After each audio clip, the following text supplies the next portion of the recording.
Good evening. I would like to say thank you to Trish for inviting me to this great event. It's an honor for me to be here with all of you and enjoying this wonderful night. I was born, like you say, I was born in Venezuela in a city called Barquisimeto. And I was introduced to Olympic shooting when I was 11 years old by my father when he was getting his concealed carry license. So shooting has been part of my life for the last 20 years. Growing up in the shooting sports, this sport has brought to me great opportunities, including travel around the world, competing for Venezuela, traveling to 14 different countries before I turned 22 years old, to becoming an Olympian when I was only 19. Proving that this sport was not only good for me, it was not only a great sport, but also we're going to change the direction of my life. Currently, in my home country, citizens are not allowed to carry firearms. The current government excuse is that criminals won't have access or easy access to firearms. Therefore, it's going to be less crime. But reality, and we all know that, is different.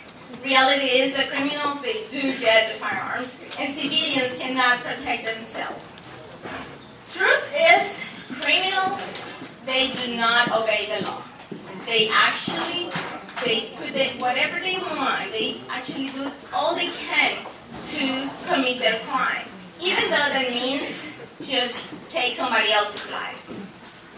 Once the criminals know that civilians cannot protect themselves, they feel empowered because they know that just a small percentage of the civilians will defeat them.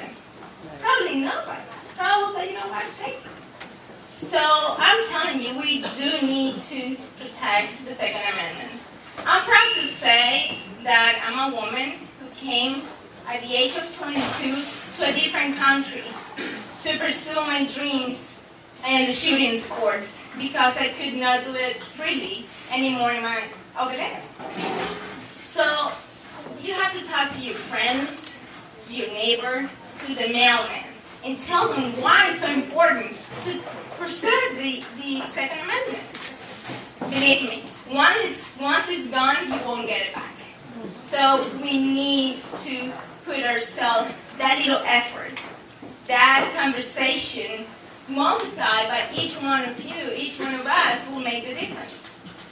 This event reminds me, about guns and ladies, about bullets and fashion, about the Olympic Games, when I was in the Olympic Games. Just because people or athletes who didn't know who I was thought that I was part of the gymnastic team. I don't know why.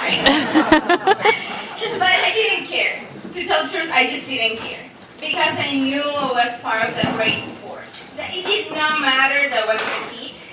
It did not matter that I was barely over 100 pounds. It did not matter that I was a young girl who really loved the sport and who had the knowledge to do all what I liked and loved to do. And to shoot as good as I could. I have learned so much, and I think I owe so much to this sport. And 20 years, not only for the shooting itself, but for my own life. From Olympic shooting, I have learned from my coaches, from my mentors, great lessons from self-control, from concentration techniques, how to fight for what I want. From the shooting academies, from events like this, I have learned how to protect myself, how to use a firearm for self-defense, how to learn about different types of activities and shooting activities.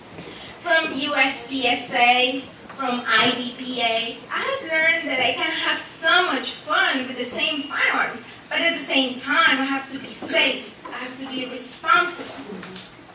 Last but not least, I have learned from my last experience in Top Shot that it doesn't matter how big or small you are because the power is in your mind. Today, as a naturalized U.S. citizen, I have to tell you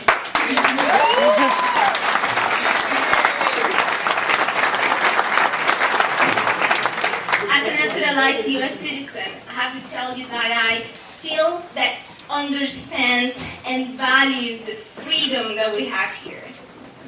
That I feel obligated to help protect a value I believe is important to preserve. As a an NRA firearm instructor, I feel obligated to teach and educate as much people as I can to teach them to be able to be how can we be responsible and how can we do protect the same right, how to bear our arms. So I'm telling you ladies, and for gentlemen too, don't be afraid to learn. Open your eyes and your ears when somebody wants to teach you, when somebody wants to give you an advice. Don't be afraid to learn more about the shooting sport. So much out there. Don't be afraid to hunt with your husband, with your wife, to go in your shooting with your boyfriend, girlfriend, children. Learn how to carry a firearm. Learn how to protect yourself. And then practice. Practice as much as you can, because only then you're going to feel secure, you're going to feel confident, you're going to feel empowered, and most importantly, you're going to enjoy it as much as I do today. So remember, knowledge is power. So dare to be powerful. Thank you very much.